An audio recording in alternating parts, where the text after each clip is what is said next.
कार्तिक माह में पवित्र नदी या जल से स्नान और कार्तिक मास के कथा का विशेष महत्व माना गया है।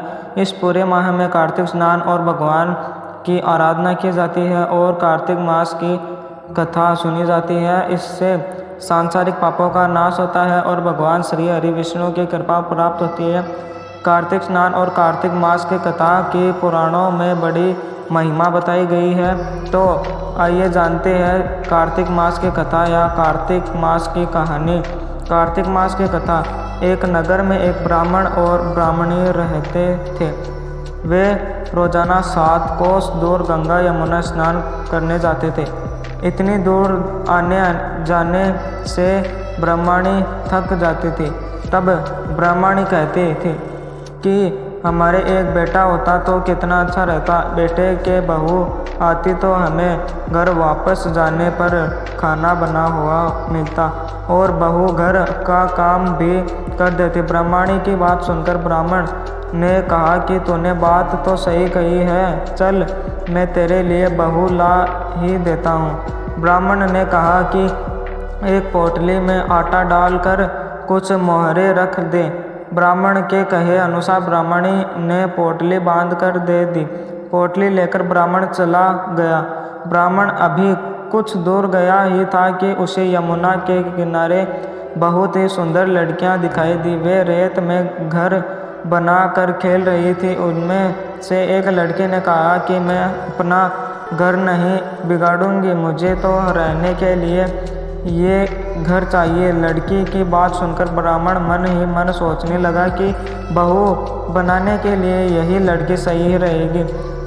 जब वह लड़की जाने लगी तो ब्राह्मण भी उसके पीछे पीछे उसके घर तक चला गया। वहां जाकर ब्राह्मण ने कहा कि बेटी, अभी कार्तिक मास चल रहा है, इसलिए मैं किसी के घर खाना नहीं खाता। मैं आटा लेकर आया हूँ। तुम अपनी माँ से पूछो कि क्या वह मेरे लिए आटा छानकर 4 रोटी बना देगी। यदि वह मेरा आटा छान कर रोटी बनाएगी तो ही मैं रोटी खाऊंगा। लड़की ने जाकर अपनी माँ से सारी बात कह दी। माँ ने कहा ठीक है, जाकर बाबा से कह दे कि वह अपना आटा दे दे, मैं रोटी बना दूंगी। जब वह आटा छानने लगी तो आटे में से मोहरे निकली।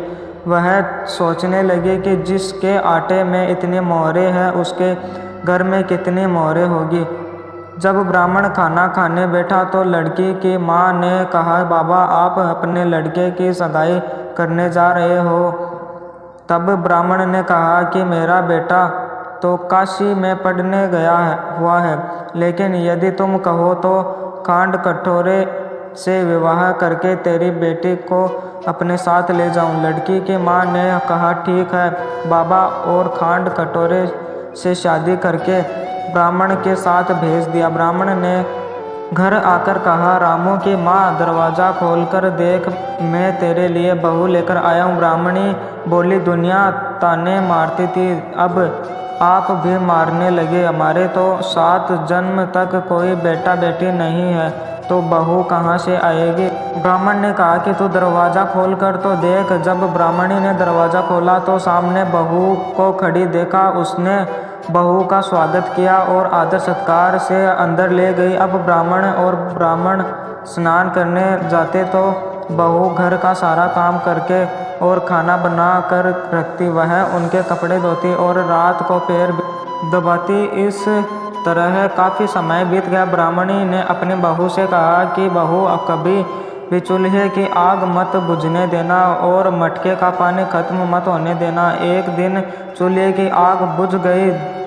तब बहू भागी भागी अपने पड़ोसन के पास गई और कहा कि मेरे चूल्हे की आग बुझ गई है, मुझे थोड़ी आग चाहिए। मेरे साथ ससुर सुबह 4 बजे से गए हुए हैं, वह थके हारे आएंगे, इसलिए मुझे उनके लिए खाना बनाना है। तब पड़ोसन ने कहा कि तू तो बावली है, तुझे यह दोनों मिलकर पागल बना रहे हैं, इनके कोई बेटा नहीं है। बहू ने कहा, नहीं ऐसा मत बोलो, इनका बेटा तो बनारस काशी में पढ़ने गया हुआ है। तब पड़ोसन ने कहा कि यह तुझे झूठ बोलकर लाए हैं, इनके कोई बेटा नहीं है। अब बहू पड़ोसन की बातों में आ गई और कहने लगी कि अब आप ही बताओ मैं क्या करूं। पड़ोसन ने कहा कि करना क्या है, जब तुम्हारे सास ससुर आए तो जली फूकी रोटियां बनाकर देना और बिना नमक की दाल बनाकर देना। खीर की कड़छी दाल में और दाल की कड़छी खीर में डाल देना। वह पड़ोसन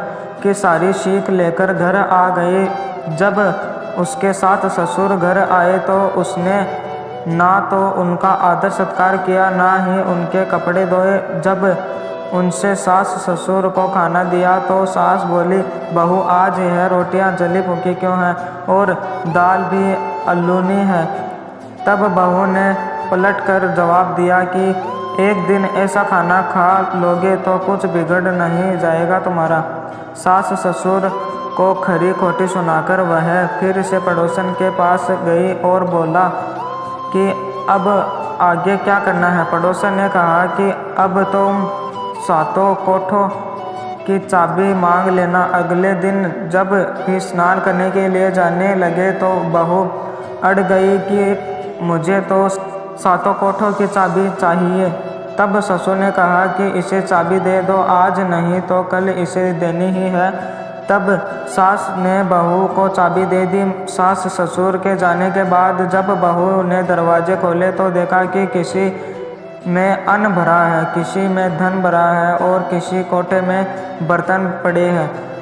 जब उसने सबसे ऊपर का सातवां कोठा खोला तो देखा कि शिवजी, पार्वती, गणेश जी, लक्ष्मी माता जी, पीपल पथवारी, कार्तिक के ठाकुर, राई, रामोदर, तुलसा जी का बिड़वा, गंगा यमुना व 33 कोटि देवी देवता विराजमान है। वहीं एक लड़का चंदन की चौकी पर बैठा माला जप रहा है। यह सब देखकर उसने लड़के से पूछा कि तुम कौन है।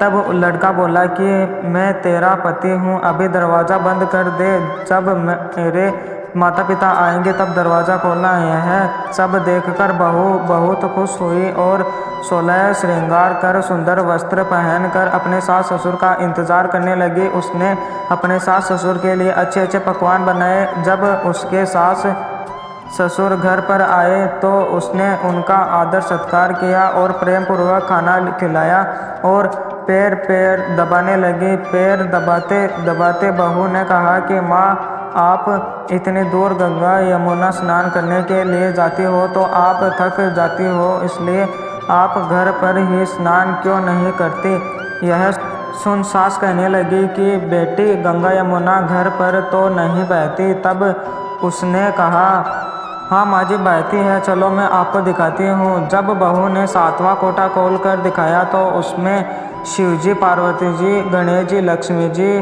पीपल पथवारी, कार्तिक के ठाकुर, राई, दामोदर, तुलसा जी का बिड़वा, गंगा यमुना बह रही है और 33 कोटि देवी देवता विराजमान है। वही चौकी पर बैठा एक लड़का माला जप रहा है। माँ ने कहा कि बेटा तू कौन है। लड़का बोला, माँ मैं तेरा बेटा हूँ।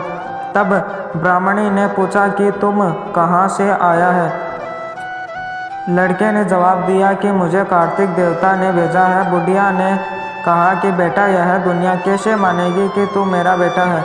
बुढ़िया ने कुछ विद्वान पंडितों से मदद मांगी। पंडितों ने कहा कि इस पार बहू बेटा खड़ा हो जाए और उस पार बुढ़िया खड़ी हो जाए। बुढ़िया ने चमड़े की अंगियां पहनी हो और छाती में से दूध की धार निकलकर बेटे की दाढ़ी मूछ भीगे और पवन पानी से गठजोड़ा बंधे, तब माने कि यह बुढ़िया का ही बेटा है। उसने ऐसा ही किया। चमड़े की अंगियां फट गई और छाती में से दूध की धार निकलकर बेटे की दाढ़ी मूछ भीग गई। पवन पानी से बहू बेटे का गठजोड़ बंध गया। यह देखकर ब्राह्मण और ब्राह्मणी की खुशी का ठिकाना ना रहा। ये कार्तिक के ठाकुर जैसे ब्राह्मण ब्राह्मणी को बहू बेटा दिया, वैसे सबको देना। कार्तिक मास की कथा कहने, सुनने और हुंकारा भरने वाले सब पर कृपा करना।